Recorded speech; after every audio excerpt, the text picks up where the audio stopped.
The soft hum of the city below my apartment window was almost comforting, like it was whispering that the world didn't stop for anyone, not even for family. I sat at my sleek, glass desk, my silk blouse brushing against my wrists, scrolling through emails with a kind of mechanical focus I had perfected over the years. On the surface, I looked composed, someone who had it all together.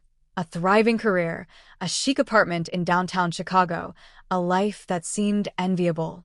But the little ping from my phone made my chest tighten, the familiar lump forming like it always did when my past crept in. It was a message from my mother.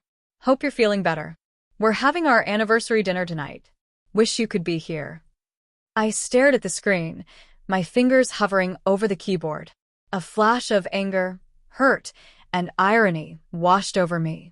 They had missed my surgery, my biggest, most terrifying ordeal, and now expected me to celebrate a milestone of theirs I had long stopped caring about. My heart twisted at the thought, memories of that sterile hospital room flooding back, the silence, the empty chairs, the unanswered calls. I took a slow breath, letting the city sounds fill the pause. The faint scent of coffee mingled with the crisp linen of my blouse. I realized, with a bittersweet twist, that I had spent years building a life they hadn't seen, a life that existed quietly, almost secretly, while I healed myself, both physically and emotionally.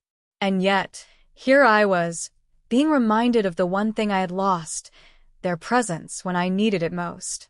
I remember the day like it was yesterday, though it had been years. I was 24, sitting on the edge of my bed in my parents' suburban Chicago home, my hospital bag neatly packed by the door.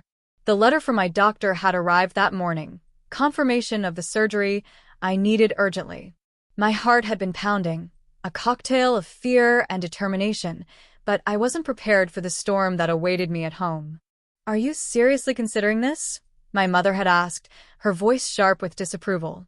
She stood by the doorway, arms crossed, the silver bracelet on her wrist catching the morning light.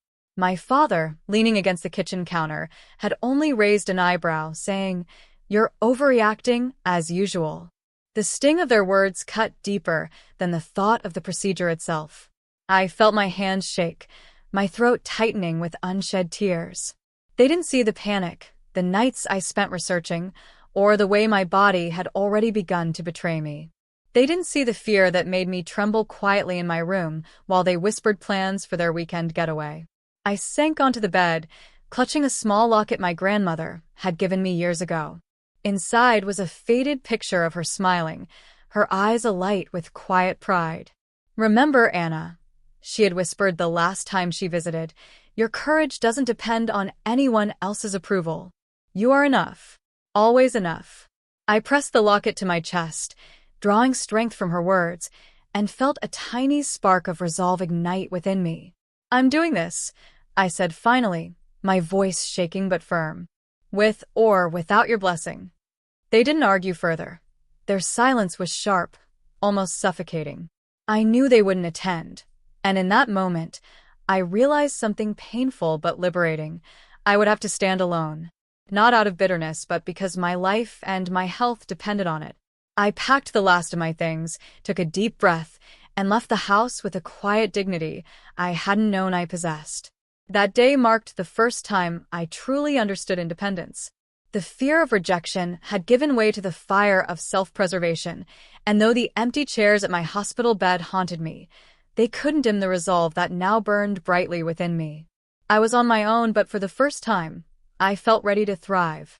After that day, I disappeared into my own world, a world where I would be the architect of my own survival. Chicago's streets became familiar under my feet, each coffee shop and bookstore a quiet witness to the long hours I spent piecing together my independence. My first step was simple: rebuild myself, starting with skills I had always admired but never pursued. Accounting, business management, and digital marketing became my late-night companions, and I poured every ounce of my energy into learning, absorbing, and experimenting. I met Claire at a networking event 6 months later, a woman in her 50s with an effortless elegance and a sharp mind. She had built her own boutique consulting firm from scratch, and when she saw my portfolio, She didn't just nod politely, she believed in me. "Anna," she said, her blue eyes unwavering, "you have talent, but you need confidence. Let's turn that fire into something real." With her guidance, I learned how to pitch clients, negotiate contracts, and navigate boardrooms that were overwhelmingly male. The learning curve was brutal. I stumbled, made mistakes, and felt my self-doubt gnaw at me during sleepless nights.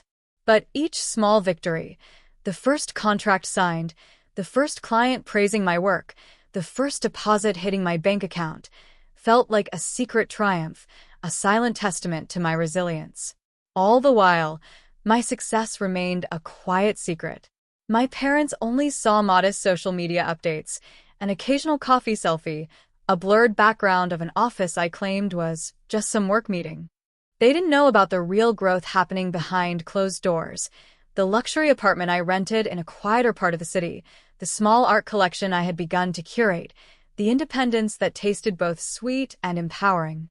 I had learned to savor victories quietly, not for approval, but for my own sense of accomplishment. Sometimes, I thought about the hospital room where I had recovered alone, the long hours of physical therapy, the nights I felt abandoned yet somehow unstoppable. That memory became a strange comfort, a reminder that I could endure anything. Even if they had missed my surgery, even if they had not understood or supported me, I had given myself everything I needed.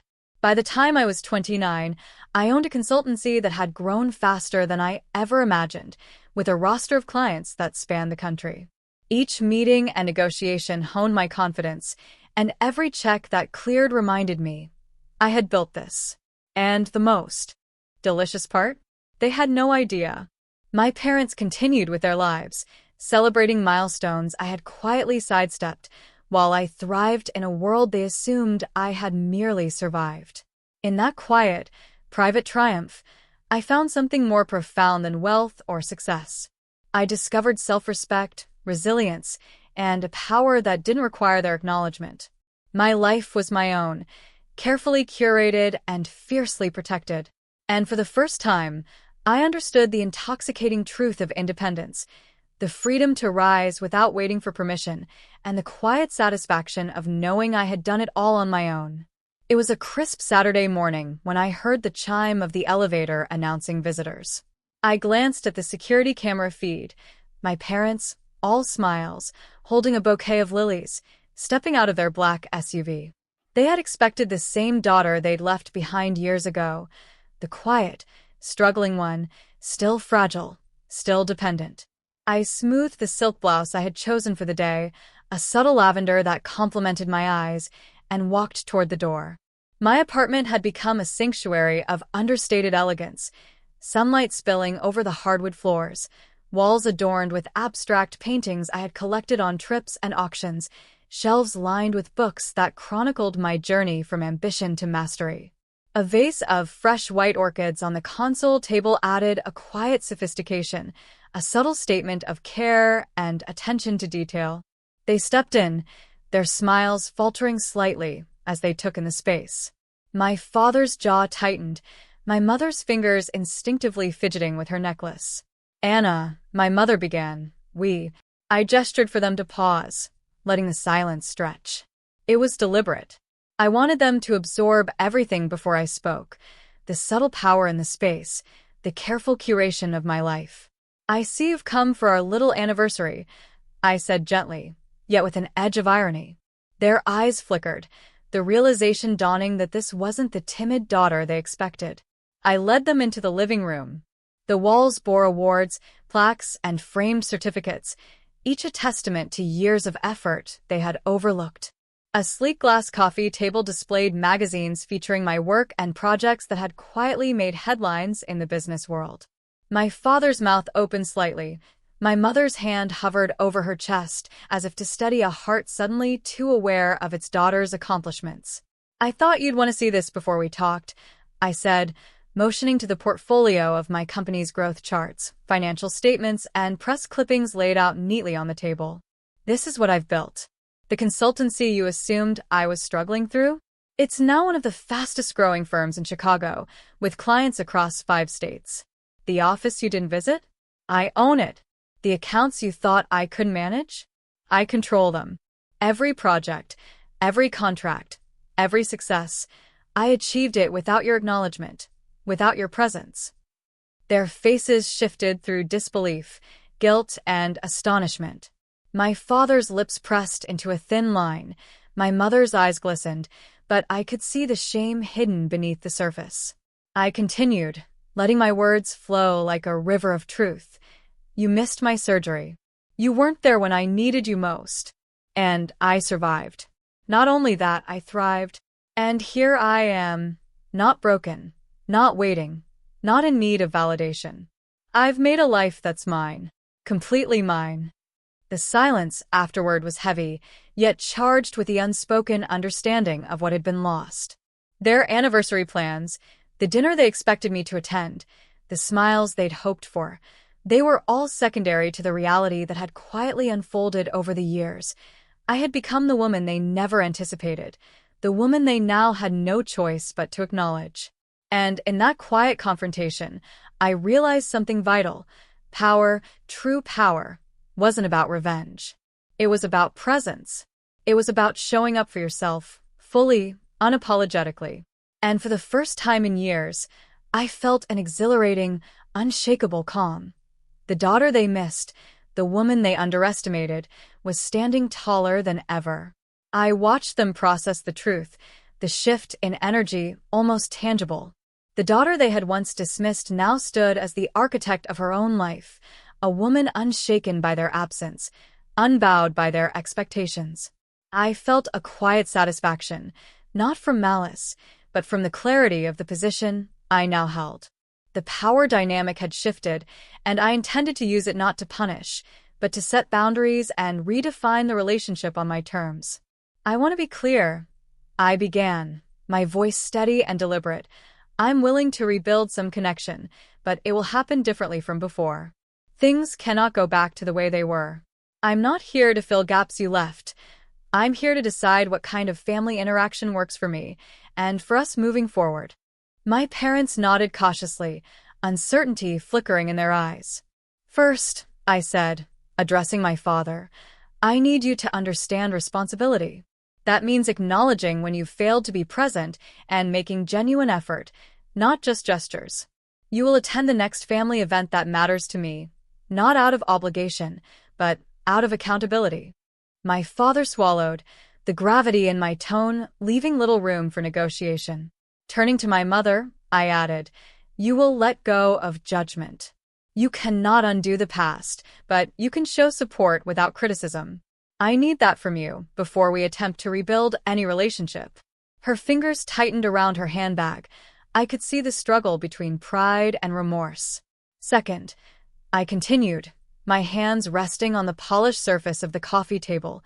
Any further interactions will come with honesty. No more hiding, no more assumptions. If you want to be part of my life, it will be as equals, as adults who respect boundaries, not as caretakers of expectations. I paused, letting my words sink in. Finally, you both will allow me to lead my own life, without guilt trips or reminders of what I should have done for you. If we want a family relationship that's meaningful, it has to be built on mutual respect, understanding, and growth. I noticed the subtle change in their posture, the tension softening, the realization dawning. I wasn't just the child they had once guided or neglected. I was now a woman with agency, capable of dictating the terms of engagement. Compassion had not left me. It mingled with firmness, creating a space where they could recognize their shortcomings without it diminishing my achievements. The room, filled with light spilling over my curated surroundings, became a testament to the conditions I set. Not a trap, not a punishment, but a framework for realignment. Every requirement I had laid out tied directly to growth, emotional healing, and the rebuilding of trust. I could feel the subtle relief in their expressions. They were beginning to grasp that reconciliation was possible, but only if it respected the boundaries I had fought so hard to establish. For the first time, I felt fully in control of the narrative. The past could not be undone, but the future was mine to shape. And for the first time in years, I realized that power wasn't about dominance, it was about choice.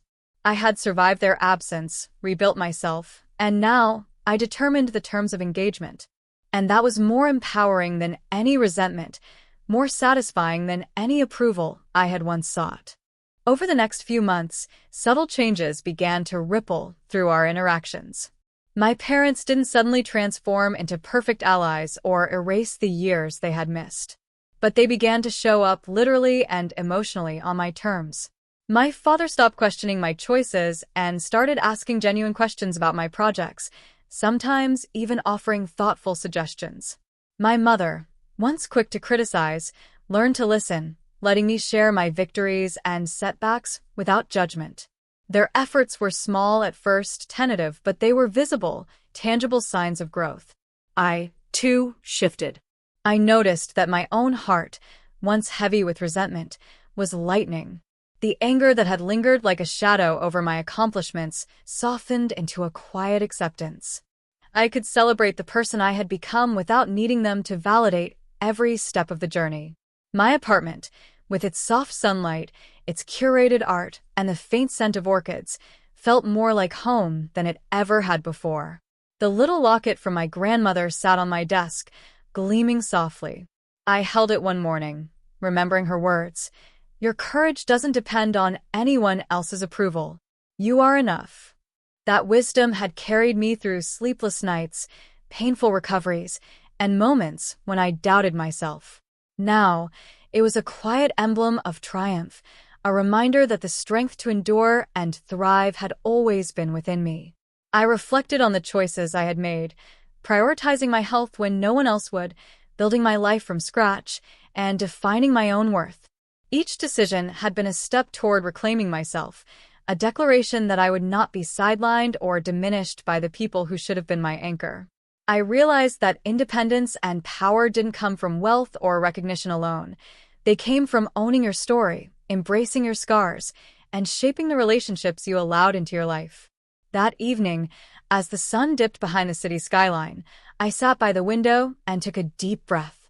My parents were coming for dinner, not because they expected applause, but because they respected the boundaries I had set and the woman I had become. I smiled softly, thinking about the journey that had led me here, about the surgeries, the silent victories, and the growth that had defined me. And in that moment, I whispered to myself, a final affirmation of all I had endured and achieved. I survived, I thrived, and I did it all on my own, strong, whole, and unshakable. Top of form, bottom of form,